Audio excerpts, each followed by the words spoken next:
The cheap ride is over and the invisibility is ending. DeepSeek just raised prices up to 1,100%, and Anthropic is watermarking every word Claude writes.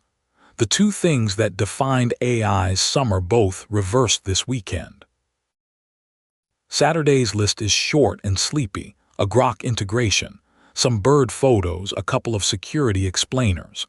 But hidden in it are two stories that mark a genuine turning point, because they're the exact reversal of the two forces that defined AI's entire summer: the race to the bottom on price and the race to make AI output invisible. Both flipped this weekend. Start with price, because the number is staggering.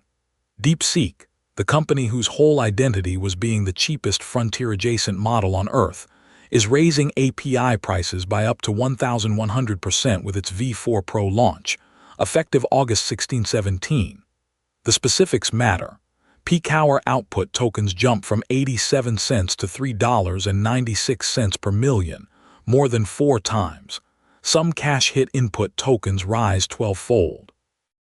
And it comes with something the industry hasn't seen before: peak and off-peak pricing. 01, 00-10, 00 UTC billed at double the off-peak rate. Read what that actually is. AI inference is being priced like electricity now by time of day to smooth demand on strained infrastructure. DeepSeek even framed it as allocating resources more reasonably. The company that started the price war just ended its own participation in it. Why this is bigger than one vendor's rate card. For over a year, every roadmap, every business case, every "we'll just scale it later" assumption rested on one belief: AI gets cheaper over time. DeepSeek was the proof and the pressure that kept everyone else cutting. This weekend that belief cracked, and the picture is now genuinely split. The same weekend DeepSeek quadrupled prices, OpenAI cut its GPT-5-6 Luna rates. So the simple "AI gets cheaper forever" story is dead, replaced by something messier and more real: prices moving in both directions as each lab confronts the actual economics of serving these models at scale. This is the tokenpocalypse maturing into a market, and the practical takeaway is blunt: rebaseline your model costs now, and separate your token types. A blended estimate will hide the difference between a 1.5x increase and a 12x one. If you run anything time-insensitive on DeepSeek, move it to off-peak. The era of not thinking about the meter is over. The second reversal is quieter but philosophically sharper. Anthropic explained Claude's new text watermarking in detail TechCrunch, and Sebastian Raschka published Building an AI Text Detector from Scratch the same day. Put those two together and notice the whiplash. All summer, the entire industry optimized to make AI-generated output indistinguishable from human work. That was the product, the selling point, the benchmark. Now the same industry is racing to make that output detectable again, watermarking every word Claude writes, C2PA provenance metadata, EU AI Act-driven, and independent engineers building detectors from scratch.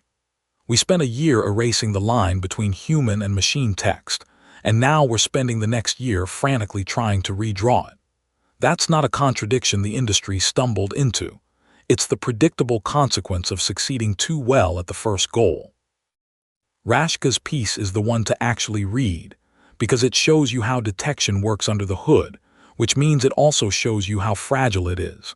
Watermarks blur under editing, detectors have false positives, and no method is airtight. If you build anything that ingests or publishes text, content platforms, plagiarism tools, trust and safety systems, this is your field now, and it's an arms race, not a solved problem. The two security explainers on your list fit the weekend's practical mood. TechCrunch's How to Spot and Stop Unauthorized Access to Your AI Accounts is a genuinely useful read after a month where the risk stories were all about breaches. This one's about your account, your API keys, your exposure, and it's worth sending to your whole team. And the Wired retrospective on OpenAI's Hugging Face crisis is the definitive long-form account of the incident that started this whole saga. If anyone on your team still hasn't grasped why agent security became the phrase of the summer, that's the piece to forward. The Builder's Bench, light for a Saturday. Grok 4.6 landed in GitHub Copilot XAI, continuing its fast push into developer tooling.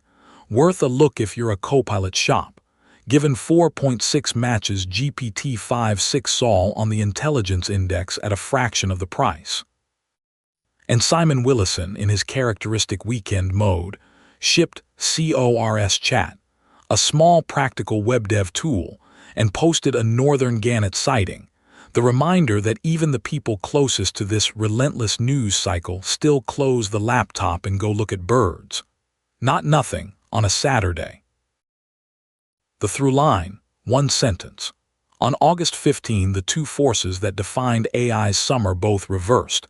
DeepSeek ended the price war by quadrupling its own rates and pricing tokens like electricity, while Anthropic and independent engineers raced to make AI text detectable again after a year spent making it invisible, which together marked the moment the industry stopped chasing, cheaper and indistinguishable, and started reckoning with the bill and the consequences. One thing to do today: open your AI cost model and do two things. First, if DeepSeek is anywhere in your stack, rerun your numbers against the new peak-off-peak rates that hit this weekend. And while you're in there, separate cache hit, cache miss, and output tokens, because the increases range from 1.5x to 12x depending on type, and a single blended number will lie to you. Second, take the broader lesson. Pick your most used model and ask, what happens to my unit economics if this price doubles? For a year that question was hypothetical. This weekend DeepSeek made it real. The teams that model cost per task by token type and have a fallback provider ready will absorb the next price move. The ones running on AI keeps getting cheaper just got their warning.